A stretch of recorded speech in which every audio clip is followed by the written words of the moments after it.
Hello, this presentation is from Group 16, and we're going to be discussing concentrated animal feeding operations and their effects on respiratory health. So we'll start with an outline. We're going to discuss the background of this issue and our problem statement. Then we'll move into what types of emissions come from CAFOs and the health effects associated with exposure to those emissions.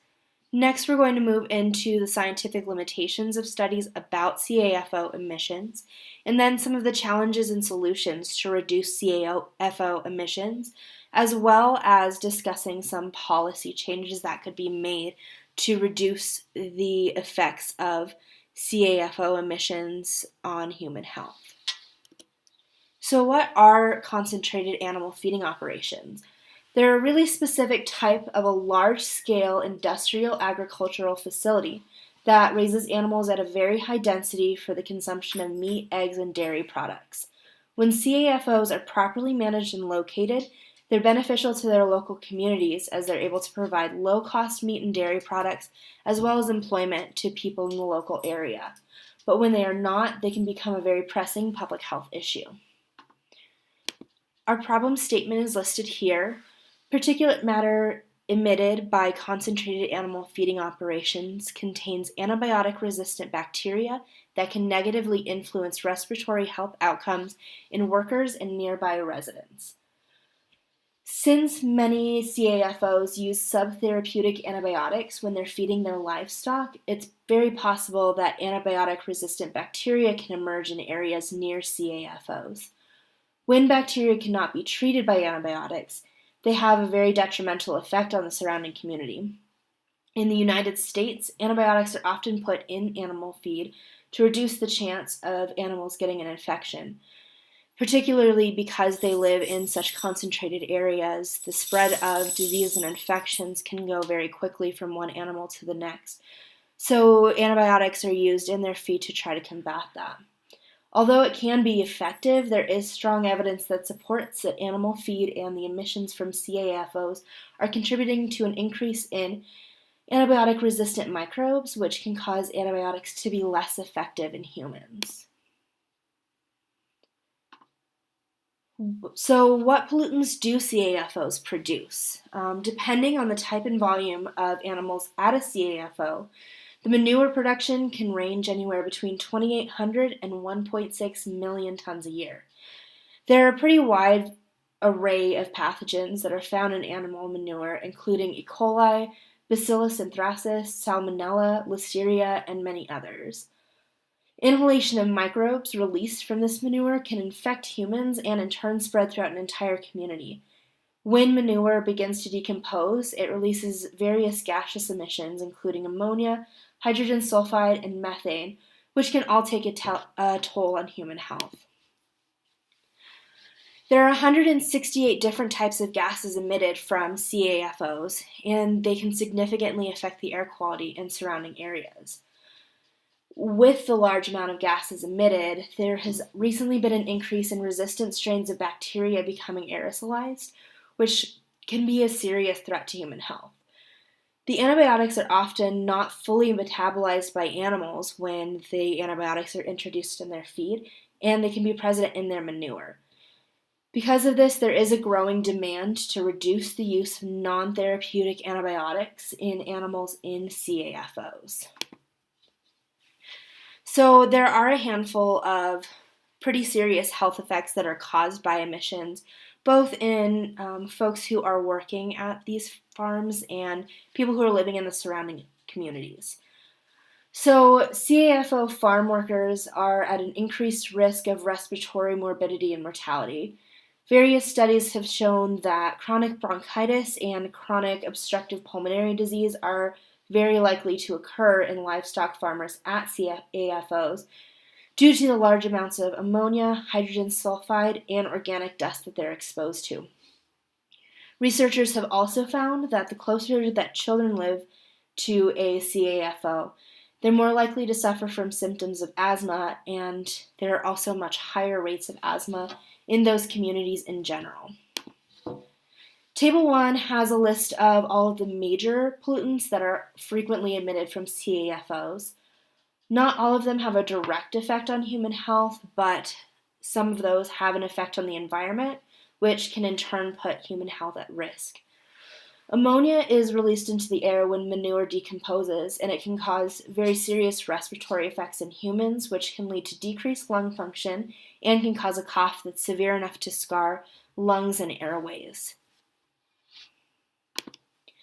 Table 2, there's a deeper look at the pathogens that are found in manure that may become resistant to antibiotics. Some of the major pathogens that stand out here are Leptospira pneumoniae or leptospirosis, which causes gastrointestinal disorders, Listeria monocytogenes, which causes listeriosis. That was a disease that got a lot of press here in Colorado a couple years ago because they were finding Listeria bacteria on cantaloupes that were coming out of a farming operation. Additionally, Salmonella species are found in animal manure, which can again cause abdominal pain and other gastrointestinal issues. Just across the board, the pathogens that are found in animal manure can be incredibly detrimental to human health. So when studying CAFOs and the respiratory impact of them, there are some scientific limitations.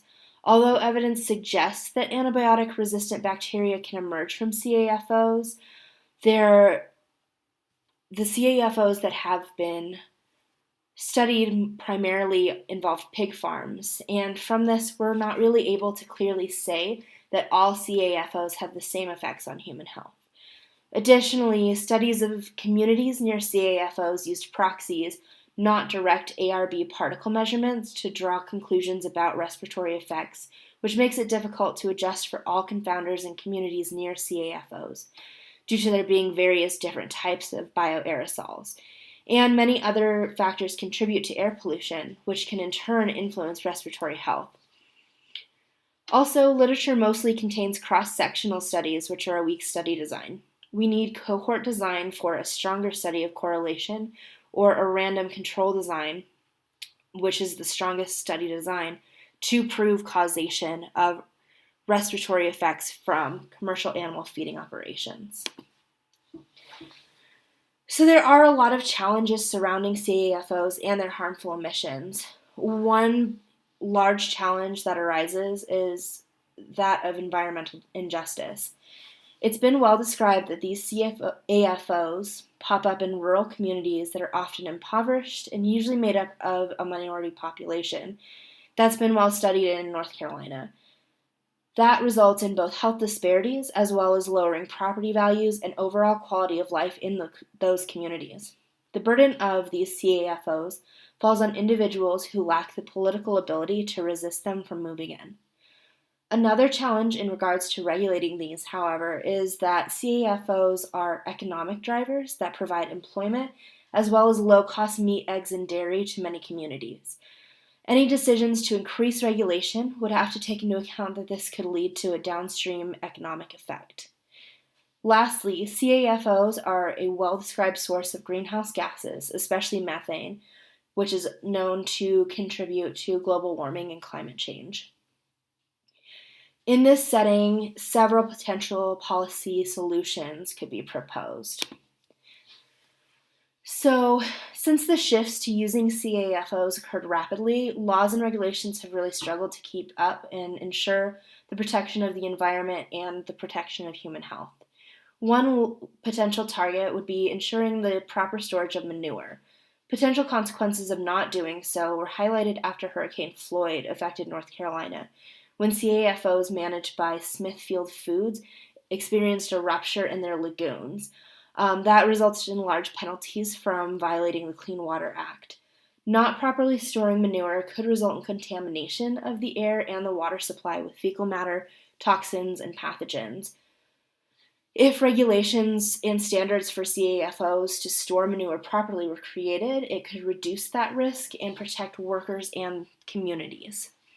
Another potential target for intervention would be creating planning and zoning ordinances to ensure that CAFOs are placed a certain distance away from schools, recreational areas, and residences, and that they're not in regions that disproportionately affect impoverished individuals or minorities. Our final proposal would be requiring a minimum lot size for animals to help reduce the spread of disease, as animals could be in less confined spaces, therefore lowering the risk of transmitting diseases and infections to one another. And if that happened, you could potentially reduce the use of antibiotics in feed and decrease the spread of antibiotic-resistant bacteria. In summary, there are known emissions of antibiotic-resistant bacteria from swine CAFOs, specifically downwind and inside facilities, which can affect local communities and workers. These persist despite removal of antibiotics from feed, and policy is needed to eliminate antibiotics from feed completely and to change zoning and create more strict regulations of CAFOs may help reduce the spread of respiratory illnesses that come from CAFOs. Here we have our references for this presentation. And I want to thank you for listening and taking the time to listen to our presentation.